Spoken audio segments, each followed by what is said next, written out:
people, and welcome to the show. It is Wednesday night, and it is day 2 of the impeachment trial of Donald J. Trump. We have lots to talk about, but before we get to that, I have to make the ask, as I always do. If you are not following this program on YouTube, if you're not following me on Twitter or Facebook, follow me. The tagline is always the same: Pam Keith FL. And if your friends, your family, your crew, your posse, your besties, the people you work with, the people you go to church with do not know about the show, then please tell them.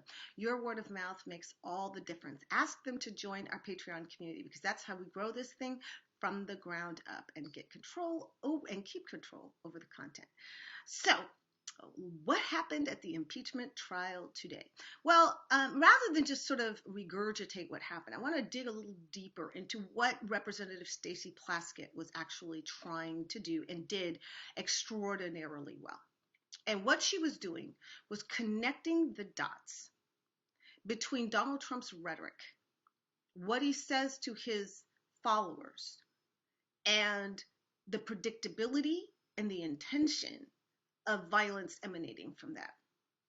And there is a phrase in our parlance called stochastic terrorism. Stochastic terrorism.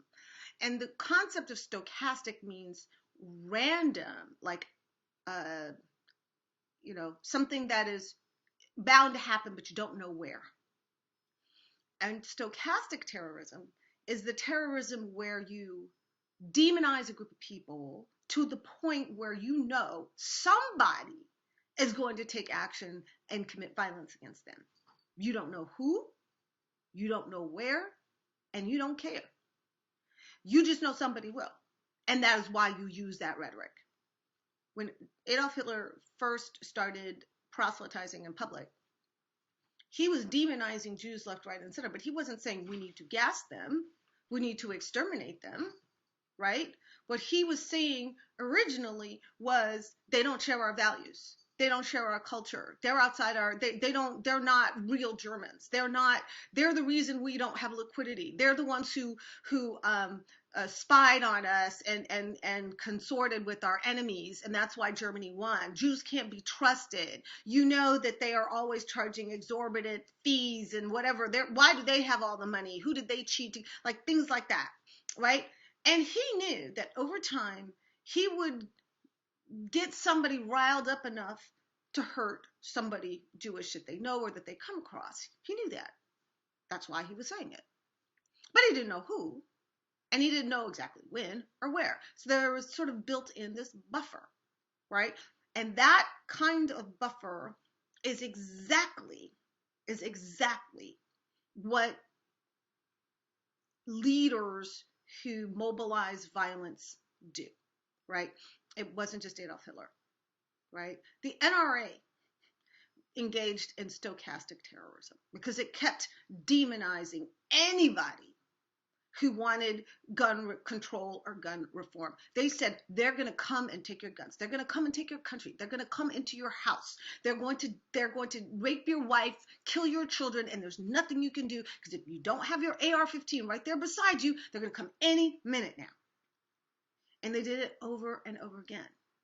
And the reason it is statistically predictable that somebody's going to act on these kinds of messages is because it's statistically predictable that we have unhinged people in our society, right? That's known. Every society has them. We have them and we arm them, which is the difference between the United States and other rational countries across the world. But that is what stochastic terrorism is. It's when the speaker knows that somebody's going to act on it. They don't know who, they don't know where, they don't know when, but that is the purpose of saying it. So, if you recall last summer, the Republican Party, up, down, and sideways, decided that it was going to start calling coronavirus the China virus, right?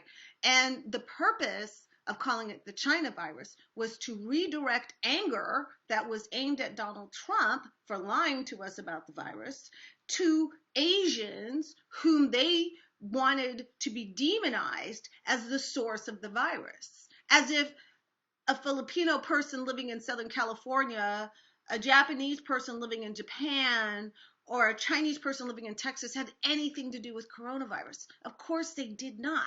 But that is not the way the minds of a racist works, and Republicans know that. And it doesn't take much for a Republican to point the finger at an other and say they don't belong here. Everything that's bad that's happening to us is their fault. Right? And so it should not have surprised anyone that when this happened, all of the Democratic side was knock that off. That's racist. That's stochastic terrorism. You are inciting people to turn and attack Asians.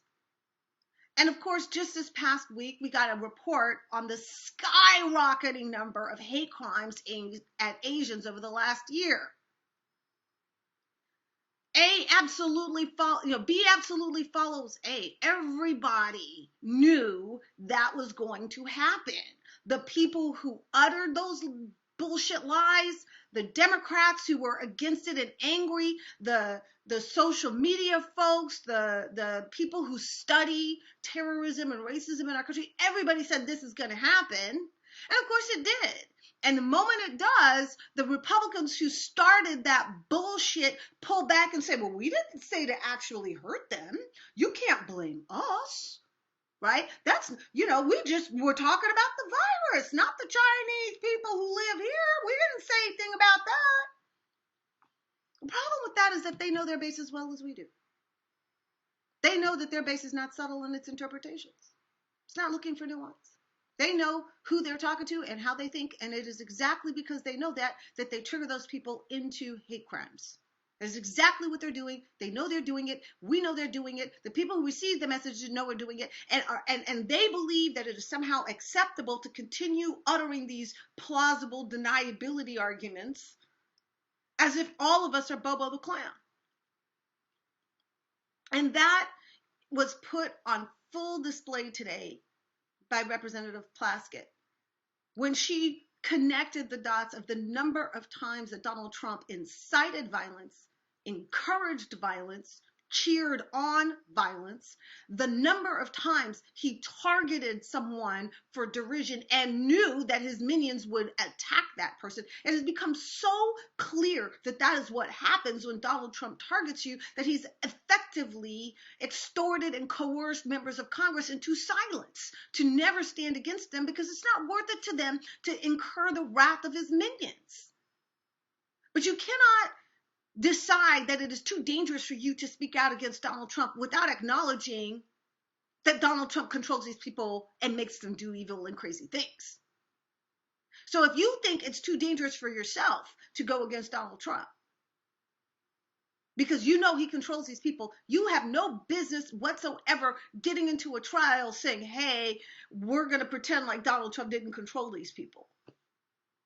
I have a master's degree in communication. Let me tell you something. One of the hardest things to do is to communicate a message that everybody receives. It's not actually easy to do.